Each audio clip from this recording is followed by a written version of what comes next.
ఓం నమః శివాయ శ్రీమాత్రే నమః. మిత్రులకి శ్రీభిలాషులకి అలాగే నన్ను ఇంతగా ఆదరిస్తున్న యూట్యూబ్ ప్రేక్షకులందరికీ కూడా పేరు పేరు ధన్యవాదాలు.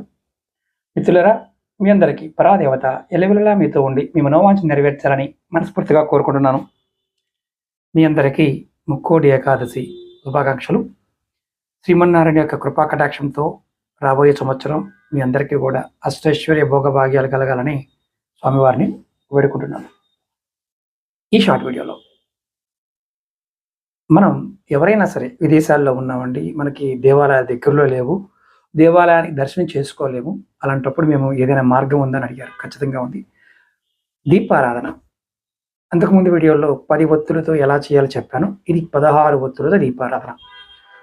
మీరు దీపారాధన కుందిలో కానీ మట్టి ప్రమిదలో కానీ నువ్వుల నూనె కానీ ఆవు నెయ్యి కానీ కొబ్బరి నూనె కానీ వేసి 16 ఒత్తులు విడివిడిగా వేసి దీపారాధన చేయాలి. తెల్లవారుజామున ముందుగా మీరు దీపం చేసేవారు ఎవరైనా సరే విష్ణు సహస్రనామ స్తోత్ర పారాయణం చేసి వెలిగించండి.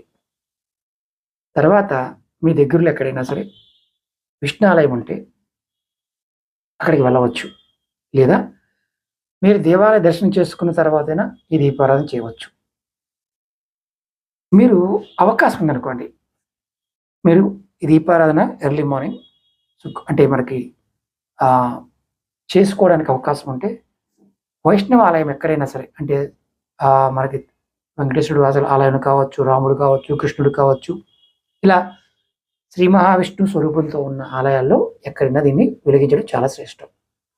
దీనివల్ల ఎటువంటి ఫలితం ఉంటుందంటే మీ జీవితంలో లేదు అనే మాట ఉండదు. అంటే నాకు ఇది రావడం లేదు, నేను చేయలేకపోతున్నాను, నేను సాధించలేకపోతున్నాను, ఇలాంటి మాటలే రావు. ముఖ్యంగా సిరి సంపదలకు లోటు ఉండదు. సమస్త కోరికలు నెరవేరుతాయి. ఆ సమయానికి ఉన్న శక్తిని రేపు వినియోగించుకోండి. ఇది మామూలుగా కూడా శివాలయంలో కూడా ఈ దీపారాధన చేయవచ్చు. శివాలయంలో దీపారాధన చేశారనుకోండి, స్వామివారికి రుద్రాభిషేకం చేయించుకోండి. రుద్రాభిషేకం చేయించి దీపారాధన ప్రాంగణంలో చేయండి. మీకు జీవితాంతం ధైర్యం ఉంటుంది. అలాగే మీరు ఇంకా శుక్రవారం నాడు కూడా దీన్ని చేయవచ్చు.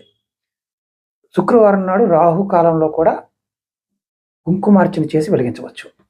ఆదివారం నాడు రాహుకాలంలో కూడా సాయంత్రం 4:30 నుండి 6 గంటల మధ్యలో దుర్గా సూక్తం చదువుతూ కూడా ఈ దీపారాధన చేయవచ్చు. కానీ రేపు ఈ ఏకాదశి అద్భుతంగా మీరు వినియోగించుకోండి. ముక్కోటి ఏకాదశి నాడు మంచి ఫలితాలు కలుగుతాయి. ఇది అద్భుతమైన శక్తిగా ఉంటుంది. మీకు సమస్త కోరికలు నెరవేరుస్తుంది. ప్రయత్నించేయండి. ఓం నమః శివాయ శ్రీమాత్రే నమః.